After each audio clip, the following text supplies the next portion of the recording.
Competition academy के YouTube portal पे आपका स्वागत है। उम्मीद करते हैं कि आप सभी लोग अच्छे होंगे और कई लोगों का फ़ोन भी आया है, मैसेज भी आया है कि सर इस बार की जो यूजीसी नेट की परीक्षा हुई है उसका जो पेपर है उस पेपर को हल करवा दीजिए। कई लोगों का मैसेज आया है, कई लोगों का फ़ोन भी आया है। यूजीसी नेट की जो परीक्षा हुई है 2 पालियों में हुई है, प्रथम पाली और द्वितीय पाली। तो आज जो हम लोग हल करने जा रहे हैं वो द्वितीय पाली की परीक्षा का ये पेपर है। जिन लोगों ने परीक्षा नहीं दिया है वो लोग भी एक बार जान लें कि पेपर कैसा आता है। बाकी हमारे कैंडिडेट ने जो भी हमारे पेड मेंबर्स थे या जो हमारे वीडियो पब्लिश होते थे, जो हमारे परमानेंट व्यूअर्स थे हमारे चैनल पर, उन लोगों ने बहुत अच्छा किया और जितना कि मुझे उम्मीद नहीं था उससे ज़्यादा रिजल्ट भी मिला। कुल मिलाकर 50 लोगों का जेआरएफ और 121 लोगों का नेट हुआ है। वीडियो भी पड़ा है, आप लोगों ने देखा भी होगा। वैसे पिछले साल हमारे पास संख्या कम थी, नेट और जेआरएफ मिलाकर कुल 106 कैंडिडेट हो पाए थे और इस बार यह संख्या 171 पहुंच गई। तो उम्मीद करते हैं कि जिस तरीके से लोग जुड़ रहे हैं, जितना मेहनत कराया जाता है उस तरीके से रिजल्ट भी मिलता है। अब आइए शुरू करते हैं, आज के प्रश्नों को देखते हैं। वैसे अगर आप हमारे यहाँ जुड़ना चाहते हैं तो हमारे यहाँ जो नया बैच है वो उपन्यास से प्रारंभ हुआ था। अब अगला जो नया बैच प्रारंभ हमारे यहाँ होने जा रहा है वो होने जा रहा है कहानी से। पूरा शेड्यूल भी मैंने जारी कर दिया है कि कब कब क्या क्या होगा इस सप्ताह में। तो ये जुड़ना चाहते हैं तो हमारे दिए गए नंबर पर फ़ोन करके व्हाट्सएप करके फ़ीस और सारी जानकारी आप ले सकते हैं। एक बार मैं नंबर यहाँ पर लिख देता हूँ, फिर मैं आगे बढ़ता हूँ। 80 52 आप लिख लें, 58 4 004 ये नंबर है। 8052584004 इस नंबर पर फ़ोन करके व्हाट्सएप करके फ़ीस और सारी जानकारी आप लोग ले सकते हैं। तो चलिए शुरू करते हैं आज के प्रश्न। प्रकाशन वर्ष के अनुसार जयशंकर प्रसाद की कहानियों का सही अनुक्रम क्या होगा? अब यहाँ पर आप देखें, इसी से आपको पता चल जाएगा। अगर थोड़ा बहुत आपने पढ़ा है किस तरीके से प्रश्नों को हैंडल करना है, किस तरीके से ज़्यादा प्रश्नों को सही करना है, वो भी तरीका आप यहाँ पर सीखते चलें। अब आपको ये पता होना चाहिए कि जयशंकर प्रसाद की पहली कहानी कौन सी है। आपको पता है कि पहली कहानी उनकी ग्राम है, जो कि इंदु पत्रिका में 1911 में प्रकाशित हुई थी। जो इंदु पत्रिका है ये भी आपको पता है कि द्विवेदी जी से मतभेद होने पर अंबिका प्रसाद गुप्त जी ने क्या काम किया कि 1909 में उन्होंने इंदु पत्रिका शुरू कर दिया, इंदु पत्रिका का प्रकाशन प्रारंभ कर दिया। भले ही इसके संपादन कार्य अंबिका प्रसाद गुप्त संभाल रहे थे, लेकिन इस पत्रिका पर पूर्ण रूप से छाप अगर देखा जाए जयशंकर प्रसाद जी का था। तो उनकी पहली कहानी ग्राम थी। तो यहीं से आप देखें सी विकल्प सबसे पहले किस में दिख रहा है? आपको पहले में दिख रहा है, इसका मतलब पहला उत्तर आपका होगा। यानी पहले होगा ग्राम, उसके बाद होगा गूदड़साई, फिर उसके बाद में होगा आकाशदीप और अंत में होगा आपका इंद्रजाल। भाई इंद्रजाल 1936 में प्रकाशित हुई है, आकाशदीप आपका 1928 में है। तो इस तरीके से अगर आप करते हैं, परीक्षा में भी सावधानी रखेंगे तो बहुत सारे प्रश्न सही करने की संभावना बढ़ जाती है, सही होने की संभावना बढ़ जाती है। अगला प्रश्न, प्रकाशन वर्ष के अनुसार नाटकों का सही अनुक्रम क्या होगा? अब यहां पर आप देखें, सबसे पहले क्या होगा भाई, आषाढ़ का एक दिन, आषाढ़ का एक दिन आप देखेंगे 1958 में प्रकाशित हुआ। तो सबसे पहले यहां पर आषाढ़ का एक दिन 1958 ईस्वी में प्रकाशित। यानी अब आप देखें सी विकल्प कहां पर है? तीसरे में है। जो सी लिखा हुआ है आषाढ़ का एक दिन तीसरे में है। तो पहले होगा आषाढ़ का दिन, फिर हो जाएगा लहरों के राजहंस यानी बी होगा, जो कि 1963 में प्रकाशित है। फिर उसके बाद में डी होगा जो कि आधे अधूरे है, 1969 ईस्वी में प्रकाशित। और अंत में होगा हानूस जो कि 1977 ईस्वी में प्रकाशित है।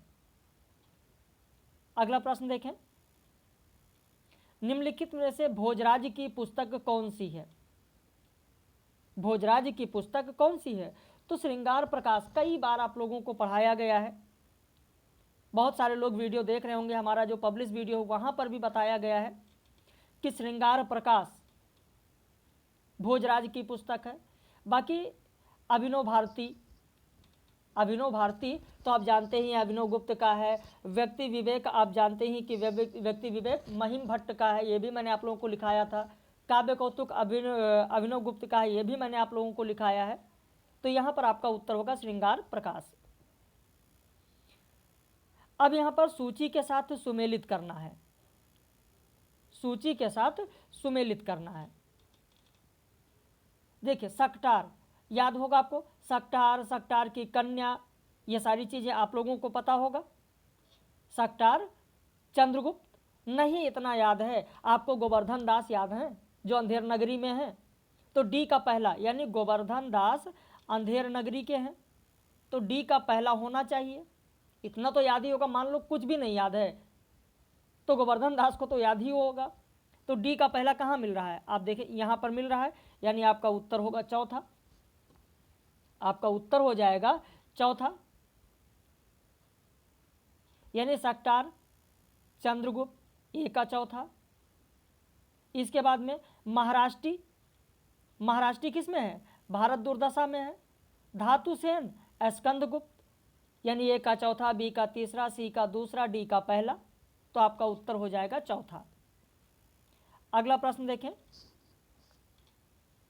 क्या भूलूं क्या याद करूं के प्रारंभ में उत्तर प्रदेश के बस्ती जिले के किस गांव का उल्लेख है? बस्ती जिले के किस गांव का उल्लेख है? अमोढ़ा, आपका उत्तर हो जाएगा सी अमोढ़ा, अमोढ़ा गांव का उल्लेख है। क्या भूलूं क्या याद करूं का वीडियो भी पब्लिश है हमारे चैनल पर, आप देख सकते हैं, वहां भी मैंने उल्लेख किया था। अगला प्रश्न, निम्न में से कौन ईदगाह कहानी के पात्र नहीं है? देखिए जल्दबाजी करेंगे तो प्रश्न गलत होगा, नहीं है पूछा गया है, तो यहां पर कौन कौन नहीं है? भाई जुम्मन शेख तो नहीं है इसमें, महमूद है, भजन सिंह नहीं है, तो आपका उत्तर हो जाएगा बी, ए और सी, यानी दूसरा उत्तर होगा। जुम्मन शेख नहीं है, भजन सिंह है, भजन सिंह नहीं है, बाकी महमूद भी है, मोहसिन भी है। पूरी कहानी आप लोगों को पढ़ाई गई है, आप देख रहे होंगे कि पेपर इसी तरीके से आता है। हाँ कि अखियाँ हर दर्शन की भूखी, बारक वह मुख फेर दिखाओ, दुह पै पिवत पतूखी। उक्त पद में पतूखी का अर्थ क्या होगा? देखिए जब आप व्याख्या करते हैं किसी चीज़ की, आप पढ़ते हैं वहाँ पर, तो आप देखेंगे इस व्याख्या वाला एक दो प्रश्न आपको जरूर मिलेगा हर परीक्षा में। अखियाँ हरि दर्शन की भूखी, है जो अखियाँ हैं वो किसकी भूखी हैं? तो हरि दर्शन यानी कृष्ण के दर्शन के लिए बहुत उतावली हैं। उधो से कहती हैं कि बारक वह मुख फेर दिखावो, दुह पै पिवत पतूखी। हे उधो तुम हमें कृष्ण की वह छवि पुनः दिखला दो जब वह वन में पत्तों के पात्र में, पत्तों के दोने में, पत्तों के पात्र में गायों का दूध दुहकर पीते थे। वही पतूखी, पतूखी यानी पत्ते का दोना, पत्ते का पात्र, आपका उत्तर हो जाएगा चौथा, पत्ते का दोना। अगला प्रश्न, सहमति नहीं, यह शब्दकालीन शब्द नहीं, समकालीन शब्द नहीं है, इसे बालिगों के बीच चालू मत करो। ये पंक्तियां किस कविता की हैं? तो यह जो नक्सलवाड़ी कविता मैंने आप लोगों को दी थी, वहाँ पर इस पंक्ति को भी मैंने अंडरलाइन किया था और बताया था कि ध्यान रखिएगा आप लोग, नक्सलवाड़ी की है। अगला प्रश्न, अब यहाँ पर फिर से आपको सुमेलित करना है, यहाँ पर सुमेलित करना है। अब यहाँ पर अंधेर नगरी दिया गया कैसा नाटक है, अंधायुग कैसा नाटक है, ध्रुपसामनी कैसा नाटक है, आगरा बाजार कैसा नाटक है। तो आप देखेंगे कि अंधेर नगरी क्या है, ये तो बहुत ही प्रमुख है कि ये प्रहसन है। अंधेर नगरी क्या है? तो प्रहसन है। अब इसी से ही आप उत्तर देखिए, इसी तरीके से पेपर बहुत आसान था। जब मैं कहता था कि पेपर आसान है तो लोगों ने कहा सर इतना आसान तो नहीं था जितना बताया जा रहा है। आसान, देखिए जब आप सोचेंगे कि आसान है, इस तरीके से पेपर हल करेंगे तो बहुत आसान रहेगा। अंधेर नगरी प्रहसन है। आप बताइए साहित्य के जितने विद्यार्थी, कितने लोग ऐसे हैं जिनको नहीं पता है कि अंधेर नगरी प्रहसन है? और अगर ये आपको पता है कि ए का तीसरा होगा प्रहसन है, तो जाहिर सी बात है कि बी उत्तर आप तुरंत लगा देंगे, बाकी आप देखें या ना देखें। भाई ए का दूसरा, ए का तीसरा, बी का चौथा हो रहा है, यानी अंधा युग कैसा है? अंधा युग एक गीत नाट्य है। सी का दूसरा ध्रुव स्वामिनी कैसा है? तो एक समस्या मूलक है। आगरा बाजार क्या है? तो एक लोक नाट्य शैली पर है। अगला प्रश्न देखें। मिलाने वाला जो प्रश्न होता है वो बहुत ही आसान होता है। निम्न में से कौन सा तत्व मार्क्सवादी चिंतन के पक्ष में नहीं है? देखिए जब मार्क्सवादियों की बात आती है और यहां पर प्रश्न में लिखा है नहीं है, मार्क्सवाद के पक्ष में नहीं है, भाई आधार और अधिरचना भी है, वर्ग संघर्ष भी है, प्रतिनिधि पात्र भी है, लेकिन यांत्रिक भौतिकवाद है, यांत्रिक भौतिकवाद नहीं है। मशीनीकरण की बात नहीं की गई मार्क्सवादियों में। तो यहां पर आपका उत्तर हो जाएगा डी, यांत्रिक भौतिकवाद। अगला प्रश्न देखें। नाखून क्यों बढ़ते हैं निबंध हजारी प्रसाद द्विवेदी के किस निबंध संग्रह में है? ये भी मैंने आप लोगों को दिया है, नोट्स में भी है, आप लोगों ने देखा ही है जो आपके पास नोट्स है, कल्पलता में है। अगला प्रश्न, असाध्य बिना अज्ञेय के किस कविता संग्रह में है? ये भी आपको पता है, बहुत ही साधारण प्रश्न था। आंगन के पार द्वार। कठिन कौन सा प्रश्न था वो भी मैं आपको बताऊंगा कि जहां पर मैंने नहीं कराया है, कौन सा प्रश्न है जो मैंने नहीं कराया है, मेरे नोट्स में नहीं है। अगला प्रश्न, भारत दुर्दशा के बारे में कौन से विचार सही हैं? इसमें सही कौन सा है ये पूछा गया है। इसका आरंभ महारानी विक्टोरिया की स्तुति से हुआ है। क्या ऐसा है भारत दुर्दशा में कि महारानी विक्टोरिया की स्तुति से प्रारंभ होता है? नहीं, तो ये तो नहीं होगा। ये हिंदी का पहला राजनीतिक नाटक है भारत दुर्दशा, बिल्कुल सही है, यानी बी तो हमारा होगा ही होगा। तो अगर बी हमारा है तो इसका मतलब कि सी और डी जहां लिखा है इसे हम हटा सकते हैं, बी होगा, तो 3 ऑप्शन में बी है। अब इसके बाद देखते हैं, यह विचार प्रधान नाटक है। नहीं, विचार प्रधान नाटक तो नहीं है, तो इसका मतलब कि बी और डी होगा। नहीं सॉरी, ये विचार सॉरी, तो ये विचार प्रधान नाटक है, ये भी होगा। विचार प्रधान नाटक है तो ये भी होगा। ये अंग्रेजी राज में भारत के विकास की बात कही गई, ये नहीं होगा। यानी हमारा जो उत्तर होगा वो होगा बी और सी, यानी पहला सही है, पहला सही है। अगला प्रश्न देखें। अब यहां पर फिर सुमेलित आपको करना है, लाला मदन मोहन, रामकिशन बाबू, मंगल, जुबेर। तो लाला मदन मोहन, यहीं से आप देखना शुरू करें। लाला मदन मोहन परीक्षा गुरु में है। बाकी पात्र जो छोटे पात्र हैं हो सकता है आपको ना याद हो, लेकिन लाला मदन मोहन परीक्षा गुरु के हैं। बाकी आपको मंगल, जुबेर, रामकिशन बाबू छोटे छोटे पात्र हैं। तो ए का चौथा, यहां से आप देखें कि बी आपका उत्तर होगा, सी आपका उत्तर होगा, यानी तीसरा होगा। ये का चौथा दिया गया है। लाला मदन मोहन परीक्षा गुरु किसमें दिया गया है? तीसरे में है, ये का चौथा। अब उसके बाद में बी का पहला होगा, यानी रामकिशन बाबू मैला आंचल में है। सी का दूसरा होगा, यानी मंगल किस में है? गोदान में है। जुबेर किस में है? झूठा सच में है। तो इस तरीके से एक ऐसा मिलाने वाले में ऐसा साधारण होता है कि जिसे आप बहुत ही आसानी से मिला सकते हैं, बहुत ही आसानी से उस प्रश्न को हल कर सकते हैं। अगला प्रश्न देखें। निम्नलिखित में से किस कवि का नाम उपनाम हितैषी है? तो जगदम्बा प्रसाद हितैषी। उत्तर हो जाएगा आपका डी, जगदम्बा प्रसाद हितैषी। अगला प्रश्न, जगदीश चंद्र कृत धरती धरना अपना के अंतर्वस्तु निम्नलिखित में से किस विषय पर आधारित है? बहुत ही आसान प्रश्न था। पंजाब की ग्रामीण पृष्ठभूमि में दलित जीवन की कथा पर आधारित है। आपका उत्तर हो जाएगा पहला। अगला प्रश्न, रामचंद्र शुक्ल के अनुसार चंद्रवरदायी हैं। चंद्रवरदायी क्या हैं? क्या केवल कवित्व के रचयिता हैं? क्या आचार्य रामचंद्र शुक्ल ने यह कहा है? नहीं।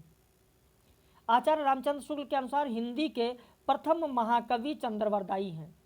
बी होगा, तो सी और डी वाला विकल्प हट जाएगा। केवल दोहा और तोमर के रचयिता हैं? नहीं। हाँ, व्याकरण में पारंगत हैं, यानी आपका उत्तर हो जाएगा बी और डी। अब आप देखें बी और डी किस में दिया है? चौथे में दिया है, तो आपका उत्तर हो जाएगा चौथा यानी डी। अगला प्रश्न देखें, बादल को गिरते देखा है कविता से संबंधित सही कथन कौन सा है? देखिए, बादल को गिरते आपने देखा है, इस पे मैंने पूरी व्याख्या कराई है, पूरी व्याख्या कराई है। नागार्जुन को कालिदास के मेघ का पता ठिकाना मालूम था? नहीं। पंक्ति अगर आपने पढ़ा होगा तो आपने देखा होगा, तो यहां पर आपका गलत हो जाएगा पहला। नागार्जुन का बादल कल्पना प्रसूत नहीं है, बिल्कुल सही है, प्रसूत नहीं है। इसमें उज्जैनी के जीवन का यथार्थ वर्णन किया गया है? नहीं। इसमें किन्नर किन्नरियों के स्वच्छंद जीवन के अनुभूतात्मक चित्र हैं? बिल्कुल सही है, तो आपका उत्तर हो जाएगा चौथा, बी और डी। बी और डी आपका उत्तर हो जाएगा। अगला प्रश्न, निम्न में से कौन सा तमस उपन्यास का पात्र नहीं है?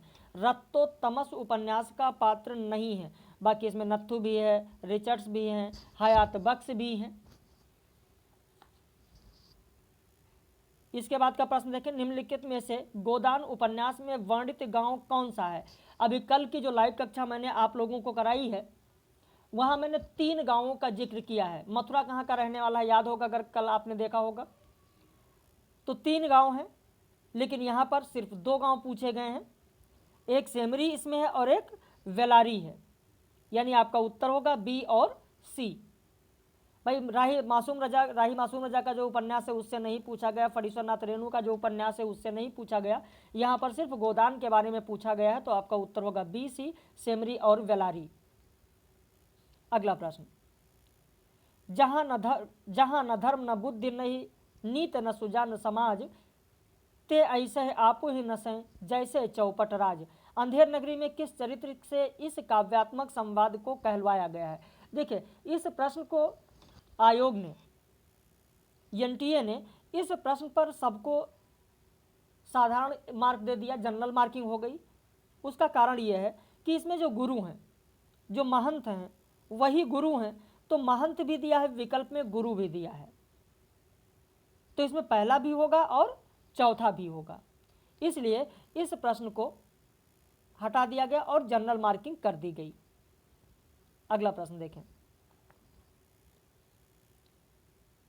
म्यारा री गिरधर गोपाल दूसरा ना कुया, दध मत घृत काढ़ लया डार दया छुया। तो उक्त पंक्तियां में प्रयुक्त छुया का अर्थ क्या होगा? तो आपका यहां पर उत्तर बनेगा मट्ठा। आपका उत्तर बनेगा मट्ठा। मीराबाई की जो पंक्ति है। निम्नलिखित में से यह कथन इष्ठा विधे वक्रोक्तिरिष्ठा वाचाम अलंकृत है, ये कृति किसकी है? आपका उत्तर हो जाएगा पहला भामह का है। उत्तर हो जाएगा आपका कि यह भामह का है। अब उसके बाद देखें, रामचंद्र शुक्ल ने हिंदी साहित्य का इतिहास में देव के कितने ग्रंथों का उल्लेख किया है? उत्तर हो जाएगा आपका दूसरा, 23 ग्रंथों का उल्लेख किया गया है। अगला प्रश्न देखें, शिवशंभू के चिट्ठे किसको संबोधित है? भाई लॉर्ड कर्जन को संबोधित है। बहुत ही आसान प्रश्न था। ये सारी चीजें आप लोगों को पढ़ाई गई हैं। इसमें से आप प्रश्न बताइए कि कौन सा आप लोगों को नहीं पढ़ाया गया। आप जितने भी हमारे पेड मेंबर्स हैं कमेंट करके जरूर बताइएगा। एक बार आप लोगों के पास सारे नोट्स हैं और सारी चीजें आपको बताई गई हैं। राजशेखर भट्टनायक, विश्वनाथ, अभिनव गुप्त, इन सब की जो रचनाएं हैं वो रचनाएं यहाँ पर आपको देखनी है। राजशेखर की रचना कौन सी है? यहाँ पर काव्य मीमांसा है, काव्य मीमांसा। भट्टनायक का हृदय दर्पण आप देख रहे हैं, विश्वनाथ का साहित्य दर्पण, अभिनव गुप्त का अभिनव भारती, जो कि अभी इससे पहले विकल्प में था, वहाँ भी मैंने आपको बताया है। तो इस तरीके से आप मिलान करें तो आपका उत्तर सही होगा दूसरा, ए का चौथा, बी का तीसरा, सी का पहला और डी का दूसरा। उसके बाद प्रश्न देखें, कबीर कूता राम का मुतिया मेरा नाव, गले राम की जेवड़ी जित खींचे तित जाऊं। तो इस दोहे में किस तरह की मानसिकता व्यक्त हुई है? भाई आत्मसमर्पण, किस तरह की मानसिकता है? आत्मसमर्पण की मानसिकता है, आत्मसमर्पण। नीचे दिए गए कथन है और दूसरा उसका कारण दिया गया है। यहां पर यह बताया गया है कि आपको विकल्प चुनना है कि पहला सही है, दूसरा सही है, यानी ए और आर दोनों सही है, व्याख्या भी हो रही है, या दोनों सही है व्याख्या नहीं हो रही है, पहला सही है दूसरा गलत है, या पहला गलत है दूसरा सही है। तो फ्रायड मानते हैं कि कवि मनोरोगी होता है, बिल्कुल सही है। फ्रायड का ये मानना है कि कवि मनोरोगी होता है, बिल्कुल सही है, क्योंकि मनुष्य मात्र मनोरोगी है, मनुष्य मात्र मनोरोगी है, ये मनुष्य मात्र मनोरोगी है। इसलिए यहाँ पर कहा गया है फ्रायड के द्वारा कि कवि मनोरोगी होता है। और कवि कौन होगा? मनुष्य ही कवि होगा, इसलिए इसकी व्याख्या भी हो रही है, तो आपका पहला सही होगा। व्याख्या भी हो रही है, दोनों सही भी है। इसके बाद का प्रश्न देखें, निम्नलिखित में से किस विचार से गांधीवादी दर्शन सहमत नहीं है? देखिए, सत्य और अहिंसा ये तो ही है, इससे सहमत है। मनुष्य की सार्थकता जानने में नहीं करने में है, बिल्कुल इससे भी सहमत है जो गांधीवादी हैं। सादा जीवन, आप तो जानते हैं, सादा जीवन उच्च विचार, सादा जीवन और श्रम पर जोर, बिल्कुल सही है। लेकिन सहमत नहीं है, तो किस पर सहमत नहीं है? साध्य की शुद्धता लेकिन साधन की अशुद्धता पर सहमत नहीं है। तो आपका उत्तर होगा चौथा, उत्तर चौथा होगा। अब यहां पर भी आपको मिलाना है, जो कथन दिया गया है उस कथन के बारे में यहां पर आपको मिलान करना है। अब यहां पर मिलान करने में आप देखें, अब पूरा प्रश्न आपको दिख रहा होगा। चुनाव जीतने की 3 तरकीबें हैं, एक रामनगर वाली, दूसरी नेवादा वाली और तीसरी महिवालपुर वाली। ये कौन कह रहा है? यह कथन किसका है? ये कौन कह रहा है? तो ये रूपन बाबू कह रहे हैं। कौन कह रहा है? रूपन बाबू कह रहे हैं। ए का दूसरा होगा। चलिए, ये भी अगर आपको कथन नहीं पता है, ये भी कथन आपको नहीं पता है, तो छोटे बड़े भगवान के घर से बनकर आते हैं, संपत्ति बड़ी तपस्या से मिलती है। ये कौन कह रहा है? ये होरी कह रहा है। लेकिन इस पर गोबर क्या कहता है जानते हैं? अभी कल ही मैंने आप लोगों को पढ़ाया है कि छोटे बड़े कोई नहीं, ऐसा भगवान के घर से कोई छोटा बड़ा बनकर नहीं आता है, सब कुछ यहीं पर होता है। सी में लिखा, अगर ये भी आपको नहीं पता, सी में लिखा है कि सबसे पहले तुम शशि, इसलिए नहीं कि तुम जीवन में सबसे पहले आई या कि तुम सबसे ताजी स्मृति हो। भाई शशि किसकी पात्र है? शेखर एक जीवनी की है, तो ये किसका कथन है? शेखर का है, चौथा हो जाएगा। समूचा आर्यावर्त रक्त करदम से पिछिल होने जा रहा है, ये लोरिक देव का कथन है। तो इस तरीके से आपका उत्तर पहला हो जाएगा। मिलान कर लीजिए, पहला हो जाएगा। थोड़ा सा अगर ध्यान देते, जिन लोगों का नहीं हुआ है, तो मुझे उम्मीद है कि हो जाता। जल्दबाजी में शायद आप लोगों ने गलत कर दिया। बाणभट्ट की आत्मकथा उपन्यास के पात्र कौन हैं? तो इसमें राजकुमारी, चंद्रदिधति हैं और सुचरिता हैं। पत्रलेखा और ऋतंभरा नहीं है, यानी उत्तर हो जाएगा आपका पहला, उत्तर पहला होगा। अगला प्रश्न देखें, उस युवती के प्रति मेरे मन में जो प्रेम और श्रद्धा है वह ऐसी है कि अगर मैं उसकी ओर वासना से देखूं तो आंखें फूट जाएं। यह संवाद गोदान उपन्यास के किन दो पात्रों के बीच हुआ है? याद करिए कल जो मैंने आप लोगों को कराया था, कल मैंने आप लोगों को यह प्रश्न कराया है, आप लोगों को याद भी होगा कि कल का जो यह प्रश्न है, मेहता और मालती के बीच जो संवाद है। अगला प्रश्न देखें, चंपाद्वीप किस कहानी में आया है? यह भी आपको पता होगा, आकाशदीप कहानी में जयशंकर प्रसाद की जो कहानी है आकाशदीप। अगला प्रश्न देखें, निम्न में से कौन सा तत्सम शब्द नहीं है? तो किसान तत्सम शब्द नहीं है। जो साधारण प्रश्न है वहां पर बहुत ज़्यादा रुकने की जरूरत नहीं है। मैं नीर भरी दुख की बदली का प्रतिपाद्य क्या है? मैं नीर भरी दुख की बदली, इसका प्रतिपाद्य क्या है? क्या इसमें रहस्यवादी ढंग से जीवन की नश्वरता की बात की गई है? नहीं। इसमें स्त्री के सामाजिक प्रदेय और श्रेय को रेखांकित किया गया है? नहीं। स्त्री का जीवन दुख में ही बीतता रहा है? हाँ, सही है। स्त्री अपने आंसुओं को व्यर्थ नहीं जाने देती है, वह उसी से नया सृजन कर रही है। बिल्कुल सही है, यानी चौथा होगा आपका सी और डी। अगला प्रश्न देखें, मैत्रेय पुष्पा के किस उपन्यास में ब्रज क्षेत्र के जीवन यथार्थ का चित्रण हुआ है? आपका उत्तर हो जाएगा जो चाक उपन्यास है मैत्रेय पुष्पा का, उसमें ब्रज क्षेत्र के जीवन का यथार्थ चित्रण हुआ है। यहां पर फिर कथन और निष्कर्ष वाला आपका प्रश्न है, कविता मनुष्य के हृदय को शुद्ध करती है? बिल्कुल सही है। मनुष्य के हृदय की प्रकृत अवस्था कविता से संभव है? बिल्कुल सही है। इसका मतलब पहला होगा, ए और आर दोनों सही है और व्याख्या भी कर रहा है। निम्न में से किस काव्यधारा में सहज भोग मार्ग से जीव को महासुख की ओर उन्मुख किया गया? देखिए, महासुख एक किसी वर्ष की परीक्षा में पूछा गया था, महासुख का अर्थ क्या होगा?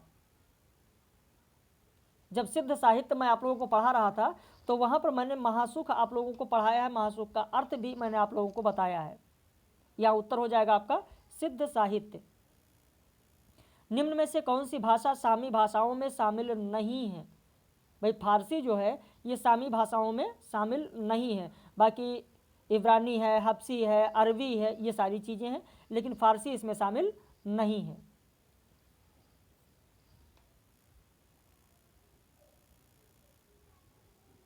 तुलसीदास ने रामचरितमानस के उत्तरकांड में क्या प्रतिपादित किया है? ज्ञान की अपेक्षा भक्ति अधिक सुसाध्य और असुफलदायिनी है? बिल्कुल सही है। कलयुग में असंतों की संगति लाभदायक होगी? नहीं, ऐसा नहीं कहा गया उत्तरकांड में। कलयुग में मनुष्य वर्ण धर्म और आश्रम का पालन करने वाले होंगे? नहीं, कलयुग में तो ऐसा कुछ नहीं होगा, ऐसा नहीं कहा गया उत्तरकांड में। कलयुग में लोग लोभ और स्वार्थ के वशीभूत होंगे और माता पिता तथा गुरु का अनादर करेंगे, तभी तो कहेंगे कि कलयुग आ गया, घोर कलयुग है। तो उत्तर होगा आपका चौथा, ये और डी। ये और डी हो जाएगा।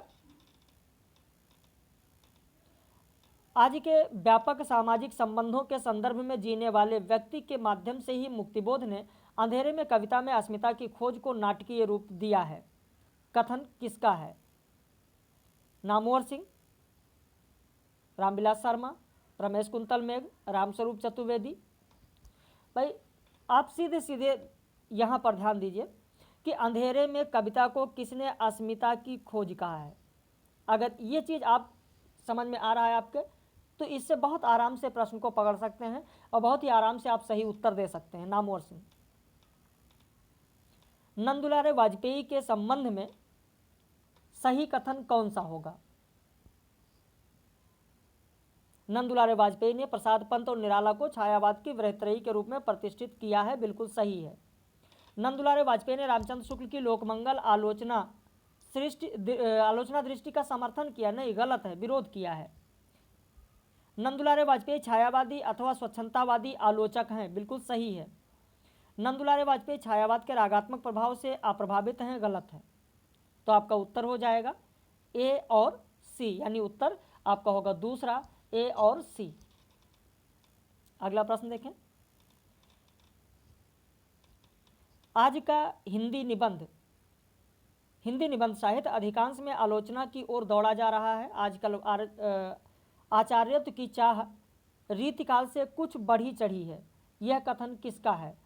तो यह कहा है बाबू गुलाब राय ने। आपका उत्तर हो जाएगा दूसरा, बाबू गुलाब राय ने कहा है। अंधायुग के संबंध में कौन से विचार सही हैं? कौन से विचार सही हैं? यह महाभारत के 18वें दिन की कथा पर आधारित है। सही पूछा गया है। 18वें दिन की कथा पर आधारित है, गलत है। पर्व की बात नहीं की गई, यहां पर दिन लिखा हुआ है। आधुनिक भावबोध को रूपायित करने वाले नाटकों में अंधायुग विशेष रूप से उल्लेखनीय है, सही है। इसमें बहिर्द्वंद और अंतर्द्वंद दोनों विकराल रूप से मौजूद हैं, सही हैं। अंधायुग आधुनिक त्रासदी को व्यक्त नहीं करता, गलत है। नहीं शब्द लगा है इसलिए गलत हो गया। आधुनिक त्रासदी को व्यक्त करता है। तो यहां पर आपका उत्तर हो जाएगा बी और सी। निम्नलिखित में से चतुर्भुज दास के संबंध में सही कौन सा होगा? कुंभन दास के पुत्र थे, बिल्कुल सही। चतुर्भुज दास किसके पुत्र थे? तो कुंभन दास के पुत्र थे। इनकी भाषा तत्सम प्रधान है, गलत है। तत्सम प्रधान नहीं है। इनके 2 ग्रंथ मिलते हैं, 2 ग्रंथ नहीं मिलते हैं, ग्रंथ नहीं मिलते हैं इनके। हितजू को मंगल इनकी काव्यकृति है। तो आपका उत्तर होगा तीसरा, ये और डी। लक्ष्मण किस कहानी का पात्र है? कोसी का घटवार आपने पढ़ा होगा। लक्ष्मण कोसी का घटवार। अगला प्रश्न देखें। निम्नलिखित काव्य ग्रंथों का सही अनुक्रम क्या होगा? यानी प्रकाशन वर्ष के अनुसार सही क्रम क्या कौन सा होगा? तो आपका उत्तर हो जाएगा यहां पर कि सबसे पहले चिंता का प्रकाशन हुआ है, चिंता हो जाएगा आपके पहले नंबर पर। उसके बाद चांद का मुंह टेढ़ा है, इसका प्रकाशन हुआ दूसरे नंबर पर हो जाएगा। फिर संसद से सड़क तक तीसरे नंबर पर हो जाएगा। और अंत में होगा उदिता। यानी कौन सा बनेगा? तो आपका बनेगा पहले सी, उसके बाद बनेगा बी, फिर होगा डी, फिर होगा ए, यानी हो जाएगा आपका विकल्प चौथा। अगला प्रश्न देखें। घनानंद की कविता से संबंधित सही तथ्य कौन सा है? घनानंद ने वियोग व्यथा की सैकड़ों अंतर्दशाओं के मार्मिक चित्र खींचे हैं, बिल्कुल सही है। घनानंद ने सिर्फ कवित्त सवैयों की रचना की, गलत है। घनानंद के यहाँ प्रेम का विषय सांसारिक प्राणी भी हो सकता है और परमेश्वर भी, बिल्कुल दोनों इन्होंने किया है। घनानंद की कविता अभिधा मूलक है, गलत है। यानी उत्तर हो जाएगा आपका बी, यानी दूसरा होगा। ए और सी, ये और सी होगा आपका। अब यहां पर सुमेलित आपको करना है, सुमेलित करना है। यहां पर कौन सा अधिनियम कब आया है, यह आपको सुमेलित करना है। राष्ट्रपति का आदेश आप यहां पर देखें। राष्ट्रपति का आदेश हो जाएगा 1955। उसके बाद संसद की राजभाषा समिति के सुझाव 1959। फिर राजभाषा अधिनियम 1963 और फिर संकल्प हुआ पारित 1968। यानी आपका उत्तर होगा चौथा। जो मैंने आप लोगों को कराया है राजभाषा आयोग, उसमें सभी का नहीं मिलता है आपको। राजभाषा अधिनियम मिल जाएगा। ये मेरे नोट्स में सारी चीज़ें वर्ष के अनुसार नहीं है। जो नहीं है वो मैं खुद बता रहा हूँ कि ये नहीं है। संस्कृति के 4 अध्याय में दिनकर ने रविन्द्रनाथ टैगोर और मोहम्मद इकबाल को आख्यायित किया है। किस रूप में आख्यायित किया है? तो नवोत्थान के कवि के रूप में आख्यायित किया है। उत्तर हो जाएगा आपका दूसरा। मुर्दहिया में ननकू पांडे किस कला में कुशल थे? तो ढोलक वादन में। मुर्दहिया में ढोलक वादन के रूप में। निम्नलिखित वाक्य किस कहानी से लिया गया है? खून का वह आखिरी कतरा जो वतन की हिफाजत में गिरे दुनिया सबसे अनमोल चीज है, यानी कौन सा है? दुनिया का अनमोल रतन।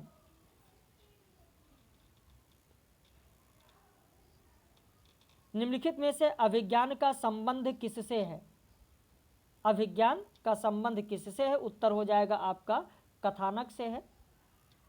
अगला प्रश्न, संस्कृति के 4 अध्याय के अनुसार अकबर के राज्यारोहण तक सरकारी हिसाब किस भाषा में रखा जाता था?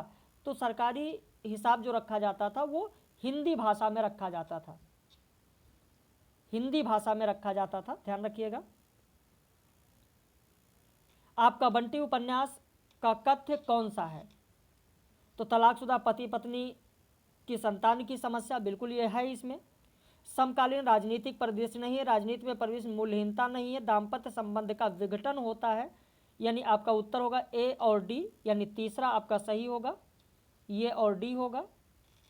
अगला प्रश्न देखें, भारतेंदु युग के प्रमुख निबंधकार कौन से हैं?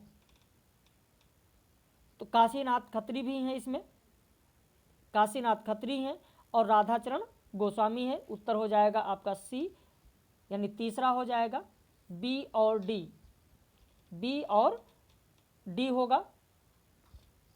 अगला प्रश्न देखें, जन्म काल के अनुसार निम्न कवियों का सही क्रम क्या होगा? ये तो कई बार मैंने आप लोगों को कराया है, याद होगा आप लोगों को, यह प्रश्न मैंने कई बार आप लोगों को कराया है कि पहले स्वयंभू होंगे, उसके बाद लुइपा होंगे, उसके बाद पुष्पदंत है, फिर हेमचंद्र है, यानी आपका उत्तर दूसरा है। ये जो टेस्ट सीरीज मैंने आप लोगों को दिया है उस टेस्ट सीरीज में भी है। बकरी नाटक से संबंधित सही तथ्य कौन सा है? बकरी नाटक से संबंधित पूछा गया है, ध्यान दीजिएगा। यह स्वतंत्रोत्तर हिंदी व्यंग्य नाटकों में सबसे महत्वपूर्ण है, बिल्कुल सही है। इसका कथ्य बिखरा हुआ नहीं, बिल्कुल बिखरा हुआ है बकरी नाटक। इसके गीत साधारण कोटि के नहीं, साधारण कोटि के गीत नहीं है। इसमें नौटंकी शैली का प्रयोग किया गया है, यानी आपका उत्तर होगा चौथा, ये और डी। प्रकाशन वर्ष के अनुसार कृष्णाशोभती के उपन्यासों का सही क्रम कौन सा होगा? तो पहले बी होगा आपका मित्रों मरजानी, उसके बाद सूरजमुखी अंधेरे के, फिर ऐ लड़की, फिर समय सरगम। चौथा उत्तर आपका हो जाएगा, चौथा होगा बी डी सी ए। ये सारा आप लोगों को जो दिया गया उस नोट्स में है। अरे आयावर रहेगा याद में सम्मिलित है, इसमें कौन कौन से हैं जो सम्मिलित हैं? अरे आयावर रहेगा याद, माजुली द्वीप की बात की गई है इसमें, माजुली द्वीप भी है इसमें, बहता पानी निर्मल भी है, 20वीं सदी का बाणभट्ट नहीं है, धरती का धनी नहीं है। उत्तर हो जाएगा चौथा, ये डी, ये और डी। निम्नलिखित ग्रंथों का सही अनुक्रम क्या होगा? यहाँ पर आपका उत्तर हो जाएगा पहले रिपब्लिक होगा, उसके बाद प्रैक्टिकल क्रिटिसिज्म होगा, एसेज, हाँ यानी पहला आपका मिल रहा है उत्तर, ये सी डी बी। स्क्रीनशॉट ले लीजिएगा या पेपर जिनके पास नहीं है व्हाट्सएप पे मैसेज कर दीजिएगा, वहाँ पर पेपर आप लोगों को मिल जाएगा। व्हाट्सएप पर मैसेज कर देंगे तो आपको पेपर मिल जाएगा। नागमती वियोग खंड से संबंधित सही कथ्य कौन सा है? सही कथ्य कौन सा है? सही कथ्य पूछा गया है यहाँ पर। यह बारामासी शैली में लिखा गया है, बिल्कुल सही है, बारामासी शैली में लिखा गया है। लेकिन बारामासी शैली की शुरुआत जायसी ने नहीं की है। जायसी ने जेठ आषाढ़ी नामक 13वें महीने, कहीं पर नहीं 13वें महीने का उल्लेख है, सिर्फ 12 मास का ही उल्लेख है। नागमती के आंसुओं में से सारी सृष्टि भीगी हुई जान पड़ती है। उत्तर हो जाएगा आपका तीसरा, ए और डी, ये और डी होगा। उसके बाद का प्रश्न देखें, महादेवी वर्मा के संबंध में रामचंद्र शुक्ल की क्या स्थापनाएं हैं? तो यह महादेवी के गीतों का मूलाधार मिलन सुख है, नहीं मिलन सुख नहीं है। छायावादी कवियों में महादेवी वर्मा के रहस्यवाद के अंतर्गत आती है। महादेवी के गीतों में अनूठी व्यंजना है, बिल्कुल सही है। उत्तर हो जाएगा बी, बी और सी। अब यहाँ पर आपको सुमेलित करना है, सुमेलित करना है। होस्ट दंत कंठ तालव्य कौन सा होगा आपका? होस्ट से किसका होता है? होस्ट से होता है पा वर्ग का, होस्ट से आपका पा वर्ग का हो जाएगा। दंत से ता वर्ग का हो जाएगा, कंठ से आप देखें, कंठ से आपका गा वर्ग हो जाएगा और तालब से चा वर्ग हो जाएगा। तो इस तरीके से आपका उत्तर बी बनेगा, बी बनेगा। फिर यहाँ पर आपको सुमेलित करना है, यहाँ पर आपको फिर से सुमेलित करना है। यहाँ पर देखें, कुछ पत्ते कुछ चिट्ठियाँ, आत्मा की आंखें, कुकुरमुत्ता। अब इसमें देखिए, चुका भी हूँ नहीं मैं, बहुत ही साधारण है। कुकुरमुत्ता आप लोगों ने पढ़ा ही होगा, सूर्यकांत त्रिपाठी निराला का। कुकुरमुत्ता आप लोगों ने पढ़ा होगा, यानी डी का दूसरा होगा। आत्मा की आंखें भी आप लोगों ने पढ़ी होगी, रामधारी सिंह दिनकर का। तो इस तरीके से अगर मिलान करें तो आपका पहला ही होगा। इस तरीके से मिलान करने पर आप देखें तो डी का आपका कौन सा बन रहा है, डी का दूसरा बन रहा है। बी का आप देखें, बी का आपका पहला बन रहा है, तो पहला आपका उत्तर होगा। तो एक दो अगर आपको याद है तो बहुत आराम से इन प्रश्नों को आप हल कर सकते हैं। अगर एक दो भी आपको याद है तो आसानी से इन प्रश्नों को आप हल कर सकते हैं।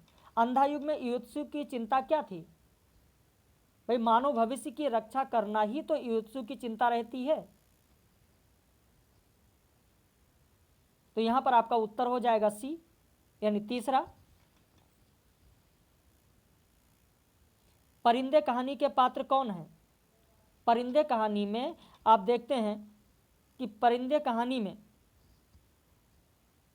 डॉक्टर मुखर्जी हैं, मिस्टर ह्यूबर्ट है, रिचर्ड इसमें कहा। तमस थोड़े आप पढ़ रहे हैं, तमस थोड़े पढ़ रहे हैं आप, तो परिंदे कहानी पढ़ रहे हैं। तो आपका उत्तर होगा बी और डी, यानी तीसरा उत्तर आपका सही होगा।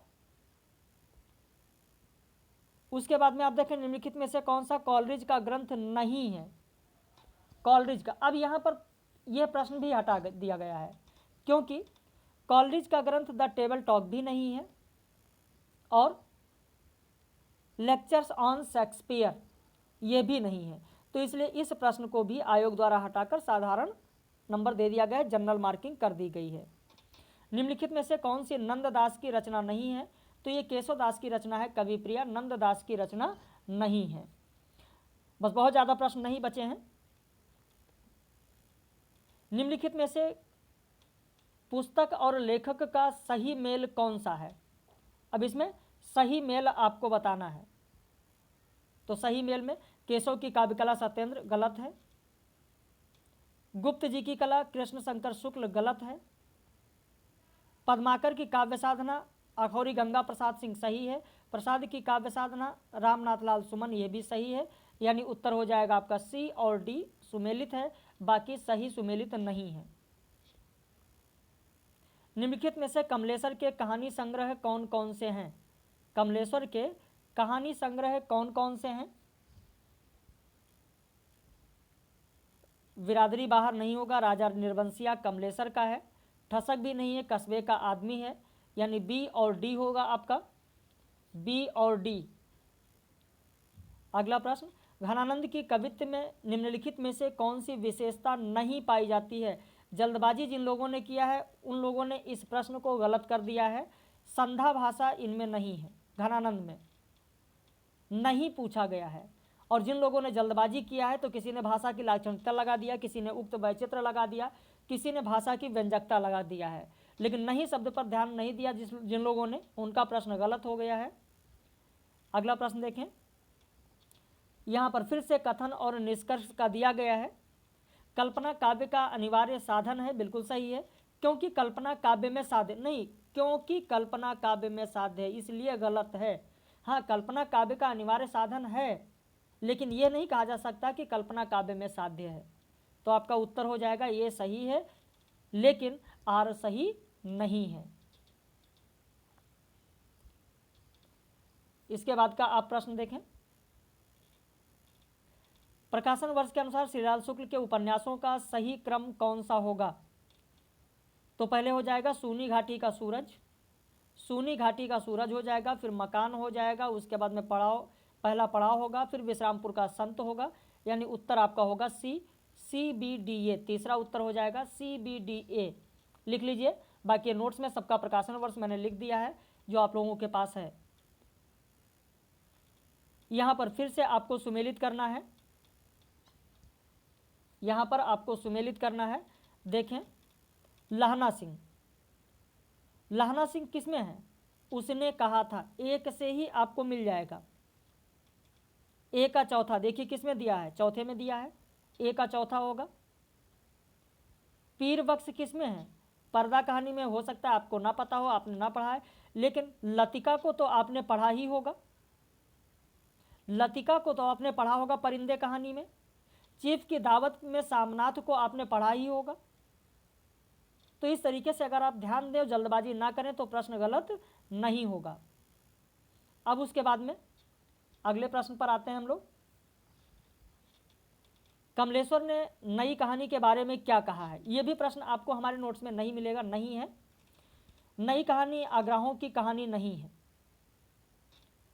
नई कहानी आग्रहों की कहानी नहीं है, बिल्कुल सही है।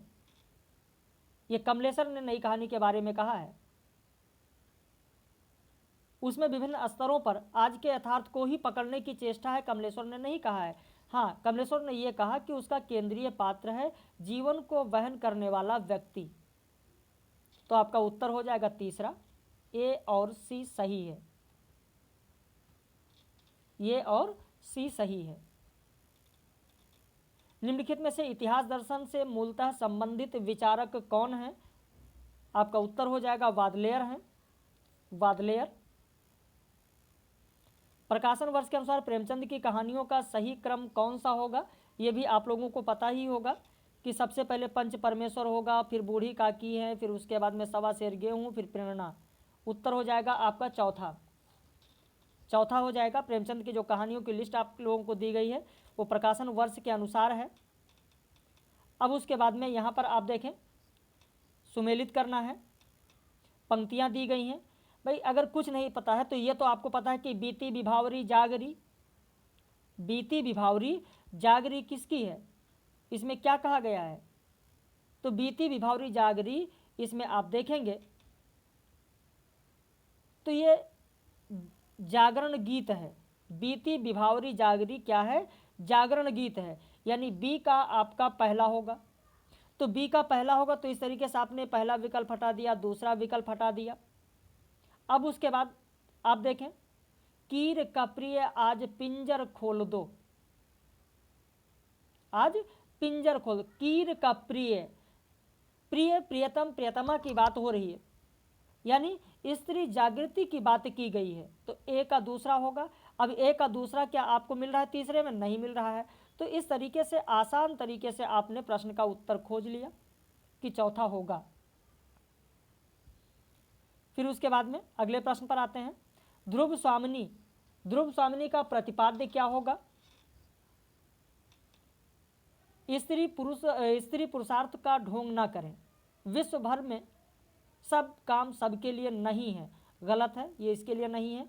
प्रेम में अपना सर्वस्व निछावर करने वाली स्त्रियां कभी असहाय नहीं होती, ये भी गलत होगा। स्त्री उपहार में देने की वस्तु नहीं है, पुरुष उसे अपनी पशु संपत्ति समझकर अत्याचार ना करे, यह ध्रुव स्वामिनी का प्रतिपाद्य है, विषय है, कहा गया है, उद्देश्य है। स्त्री को अपने चुनाव और निर्णय की स्वतंत्रता है, बिल्कुल सही है। तो उत्तर हो जाएगा आपका सी और डी, यानी तीसरा उत्तर आपका सही होगा।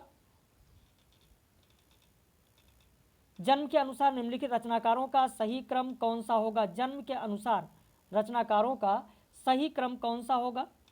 तो यहाँ पर सबसे पहले हो जाएंगे बाल मुकुंद गुप्त, फिर अध्यापक पूर्ण सिंह होंगे, फिर रामदास मिश्र होंगे और उसके बाद विवेकी राय होंगे। आपका उत्तर हो जाएगा दूसरा। फिर कथन और तर्क का दिया गया है आपका, मार्क्सवाद साहित्य सृजन का प्रधान कारण श्रम को मानता है, बिल्कुल सही है, क्योंकि श्रम के बगैर साहित्य की परिकल्पना असंभव है, गलत है, श्रम के बगैर। तो पहला आपका सही है लेकिन दूसरा आपका गलत हो जाएगा। जिंदगी नामा उपन्यास, इसके बारे में 20वीं सदी के प्रथम 15 वर्षों में पंजाब के किसानों के जीवन का चित्रण है, बिल्कुल सही है, पहला सही है। महानगरवासी, महानगर की तो बात ही नहीं है। परिनिष्ठित हिंदी को पंजाबी प्रयोगों से आक्रांत कर दिया गया है, बिल्कुल सही है। विवाहेतर संतान, ये तो कहीं पर इसका जिक्र ही नहीं है। उत्तर हो जाएगा आपका पहला, ए और सी सही है। बस खत्म होने वाले हैं, बहुत प्रश्न नहीं, आप लोग परेशान ना हो। इधर वह कविता मेरा पिंड नहीं छोड़ रही थी। अगर वो कविता भावावेशपूर्ण होती तो एक बार उसकी आवेशात्मक अभिव्यक्ति हो जाने पर मेरी छुट्टी हो जाती। यहां पर आप देखें, मुक्तिबोध की एक साहित्यिक की डायरी आप लोगों ने पढ़ा होगा जिसमें 10 अध्याय हैं, जिसमें पहला अध्याय तीसरा क्षण है, दूसरा अध्याय है एक लंबी कविता का अंत, तीसरा है डबरे पर सूरज का बिंब, फिर हाशिए पर कुछ नोट्स, फिर सड़क को लेकर एक बातचीत, एक मित्र की पत्नी का प्रश्न चिन्ह, नए जन्म की कुंडली भाग 1 भाग 2 करके दिया गया है, फिर वीरकर है और विशिष्ट और अद्वितीय है। तो उसमें से जो दूसरा अध्याय है, दूसरा जो अध्याय है एक लंबी कविता का अंत, उसी का यह कथन है मुक्तिबोध का एक साहित्यिक की डायरी में।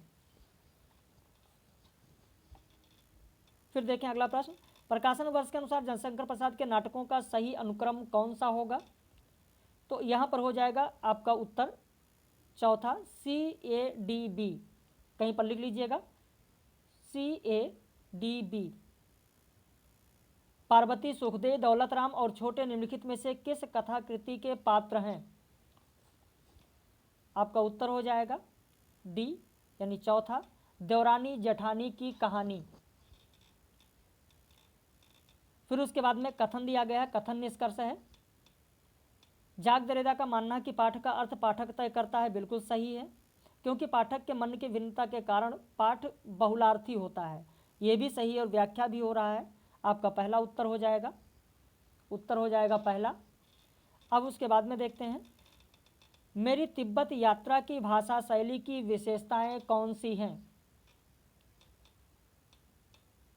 विशेषताएं इसमें पूछा गया है, तो विशेषताओं में आप देखें भावपरक नहीं है, हाँ संस्कृत निष्ठ और तर्कपूर्ण है, युग विशेष का आभास देने वाली है, चिंतन प्रधान नहीं है, यानी आपका उत्तर पहला होगा, B और C। उसके बाद देखें, कर रही लीला में आनंद, महाचित सजग हुई सी व्यक्त, विश्व का उन्मीलन अभिराम। कामायनी आपने पढ़ा होगा, जयशंकर प्रसाद की कामायनी अगर आपने पढ़ा है, कामायनी का जो आपके पाठ्यक्रम में सर्ग है श्रद्धा सर्ग, उस श्रद्धा सर्ग को भी आप लोगों ने पढ़ा होगा। श्रद्धा सर्ग की यह पंक्ति दी गई हैं और यहाँ पर जो आपका उत्तर होगा वो महाचिति के तहत इच्छा, ज्ञान और क्रिया आएगी। इच्छा, ज्ञान और क्रिया, ईश्वर अंश जीव अविनाशी। देखिए आपने तुलसीदास का उत्तरकांड जो आपके पाठ्यक्रम में है उसे भी आपने पढ़ा होगा, जहाँ पर वो कहते हैं कि सुनहु तात यह अकथ कहानी, समुझत बने जाय बखानी, ईश्वर अंश जीव अविनाशी, चेतन अमल सहज सुख राशि। तो यहाँ पर वैसे भी तुलसीदास के बारे में आपने पढ़ा कि उनके ऊपर किस दर्शन का प्रभाव है, तो उत्तर होगा विशिष्टा द्वैतवाद। विशिष्टा द्वैतवाद का प्रभाव है। अब उसके बाद में यहाँ पर आप देखेंगे कि ये पैसेज वाले 10 प्रश्न जो आते हैं वो पैराग्राफ वाले यहाँ पर प्रश्न दिए गए हैं, पैराग्राफ पढ़कर आपको उनके उत्तर लगाना होता है। तो इस तरीके से जो ये साधारण प्रश्न थे वो मैंने करा दिया। पैराग्राफ वाला आप लोग खुद कर सकते हैं, या अगर आप कहेंगे तो उसका उत्तर भी हम आपको भेज देंगे।